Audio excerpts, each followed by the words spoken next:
Every nation has a symbol, something that tells the world who they are. For some, it's a coat of arms. For others, it's an anthem. But for almost every nation, it's a flag. A single piece of fabric capable of carrying centuries of history, identity, and pride. Every day in Curaçao, this flag flies above schools, government buildings, beaches, and homes. Visitors admire its beautiful colors. Locals see it as a symbol of home. Yet very few people know the incredible story behind it. Because the flag of Curaçao almost never existed. It wasn't designed by a famous artist, it wasn't created by a team of historians, and it certainly wasn't the result of years of planning. Instead, it was drawn by a 19-year-old student in less than 4 hours and submitted just minutes before the deadline. Even more remarkably, the design was initially given the lowest possible score by the judging committee. It should have been forgotten. Instead, it became one of the most recognizable symbols in the Caribbean. How did that happen? To answer that question, we have to go back to a time when Curaçao didn't have a flag of its own. This is the untold story of the flag of Curaçao. Today, it's almost impossible to imagine Curaçao without its flag. But for most of the island's history, that flag simply didn't exist. For centuries, Curaçao was part of the Dutch colonial empire. The Dutch tricolor became the official symbol of authority on the island, flying above forts, government buildings, and military installations. Then, in 1954, everything changed.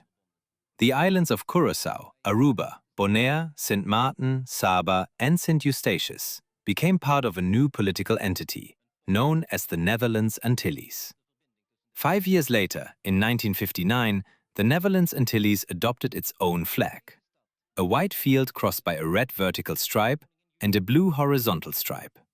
At its center, 6 white stars, one for each island. For the first time, Curaçao was represented by a Caribbean flag.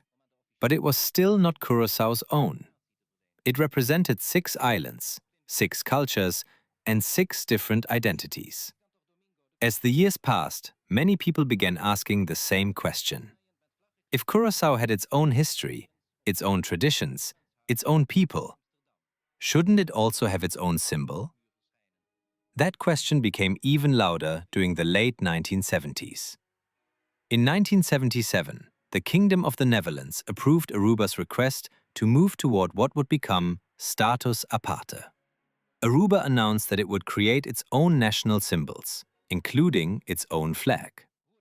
For leaders in Curaçao, that moment changed everything.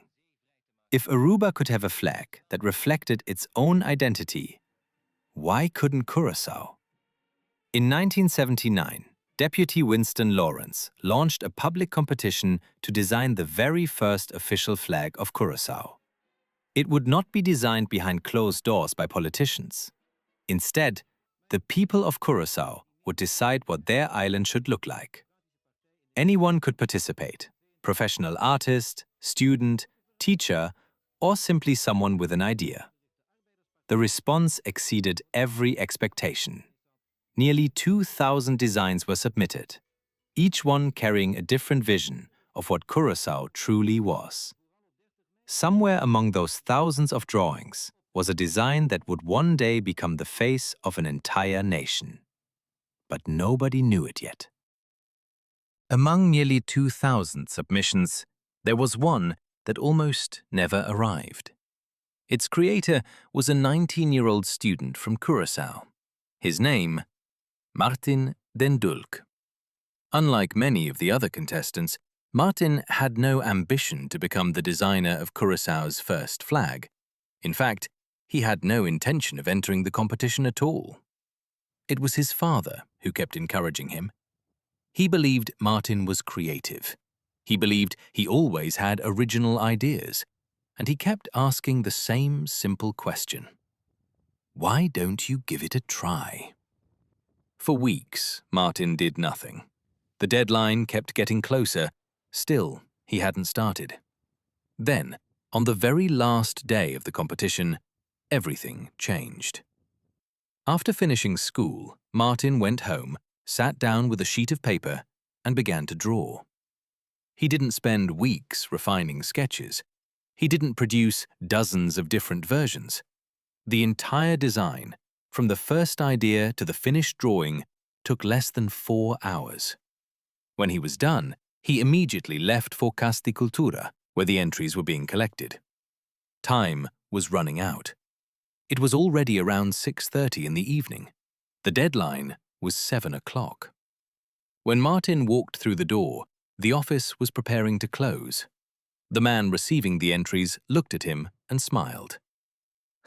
"You made it just in time. You are the last person to hand in a design." Martin handed over his drawing, completely unaware that those few sheets of paper would one day become one of the most recognizable symbols in the Caribbean. But before anyone could choose a winner, the competition had one more surprise. The judges would have no idea who had designed which flag. With nearly 2,000 entries submitted, choosing a winner would not be easy. The first step was to reduce the competition to just 10 finalists. A special committee carefully reviewed every design. One by one, the entries were eliminated, until only 10 remained.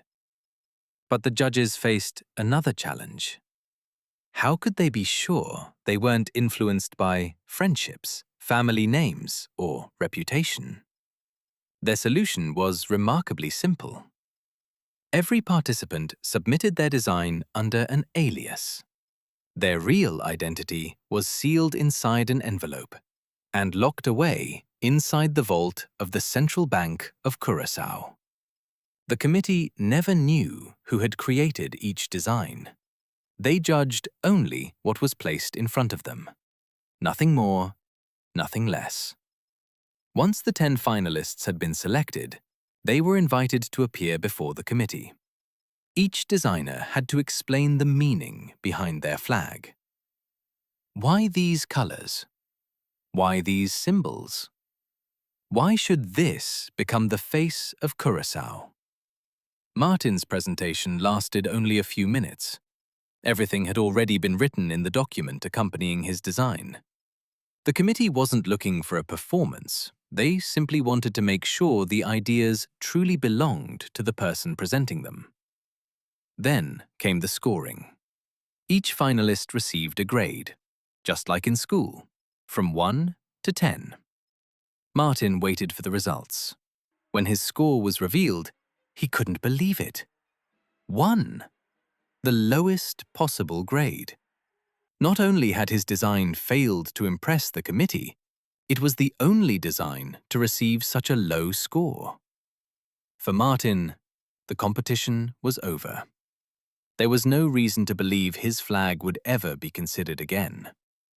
But behind another set of closed doors, something unexpected was about to happen. The 10 finalist designs were presented to the island government for the final decision. As officials reviewed each proposal, they stopped when they reached Martin's. One question immediately filled the room. Why had this design received the lowest score? The committee was called back. They were asked to explain their decision.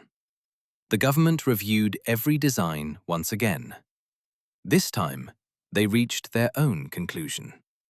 The flag that had received the lowest score was, in their eyes, the strongest design of them all. A new vote was held. The result was unanimous. Against every expectation, against the committee's original judgment, the design submitted by a 19-year-old student became the official choice for Curaçao's first national flag.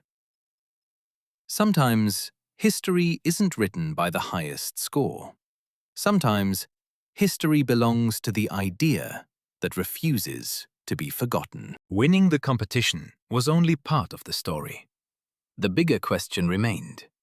How did a 19-year-old student come up with a design that would one day represent an entire nation? The answer was surprisingly simple. Martin didn't begin by studying other flags. He didn't search for complicated political symbols. Instead, he looked around him. He asked himself one simple question. If I had to describe Curaçao with just a few elements, what would they be? The answer was all around him.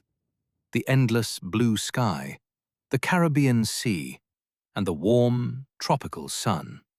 Those three elements became the foundation of his design. Two shades of blue, separated by a single yellow stripe. At first, that seemed complete, but something was missing. The flag needed a symbol, so Martin added a star. Then he remembered something he had learned years earlier in school. The territory of Curaçao is made up of more than just the main island. It also includes Klein Curaçao, the small, uninhabited island lying about 10 kilometers off the southeastern coast. One star became two. The larger star represented Curaçao. The smaller one represented Klein Curaçao. But Martin wasn't finished. His first sketches used stars with 8 points. Then another idea came to him. Curaçao had never been shaped by just one people. Its history was written by generations arriving from different parts of the world: Europe, Africa, Asia, the Americas, and Oceania. So he changed the stars.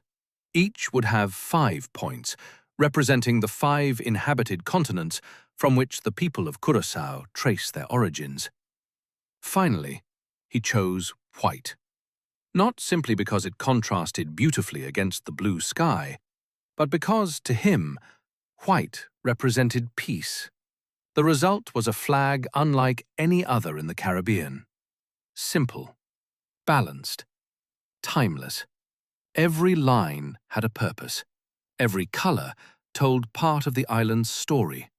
And perhaps that simplicity is exactly what made it unforgettable. Although the winning design had been chosen, it would take time before the people of Curaçao would see it flying for the very first time. Engineers refined the technical specifications. The exact proportions were finalized. The position of the stars was carefully adjusted. Every detail had to be precise. This was no longer just a drawing. It was about to become the official symbol of an island. Then, on July 2nd, 1984, history was made. For the first time, the flag of Curaçao was raised before the people it was created to represent. After centuries of flying other flags, Curaçao finally had one of its own. A symbol born from its sea, its sky, its sun, and its people. Every year since then, July 2nd has been celebrated as Flag and Anthem Day, a reminder of the moment Curaçao found a symbol that truly belonged to the island. But history still had one more chapter to write. 26 years later, on October 10th, 2010, the Netherlands Antilles officially ceased to exist. A constitutional change reshaped the Caribbean kingdom. Curaçao became a constituent country within the Kingdom of the Netherlands. Governments changed. Political structures changed. History changed. But one thing did not. The flag remained exactly the same. A design created decades earlier had already become timeless. It no longer represented only an island. It represented a country. And then came perhaps the most beautiful moment of all. 30 years after designing the flag, Martin den Dulk stood on Plein wearing the white ceremonial uniform of the Volunteer Corps of Curaçao. On that day, he wasn't standing there as a contestant. He wasn't standing there as a young student with a sketch under his arm.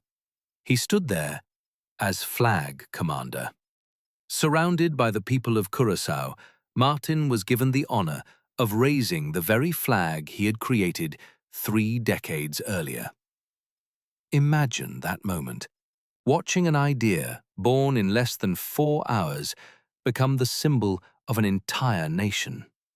There are very few people in history who are given the chance to raise something they created, knowing that it represents generations before them and generations still to come. Today, millions of visitors photograph the flag of Curaçao every year. They admire its colors. They recognize its beauty. But now, you know the story behind it. A story of determination, a story of identity, a story of one young man who almost didn't enter a competition and ended up creating one of the Caribbean's most recognizable national symbols. Sometimes, history doesn't begin inside a government office. Sometimes, it begins with a blank sheet of paper, a pencil, and a father who simply says, "Why don't you give it a try?" This is the flag of Curaçao. And this was another untold story. Thank you for watching.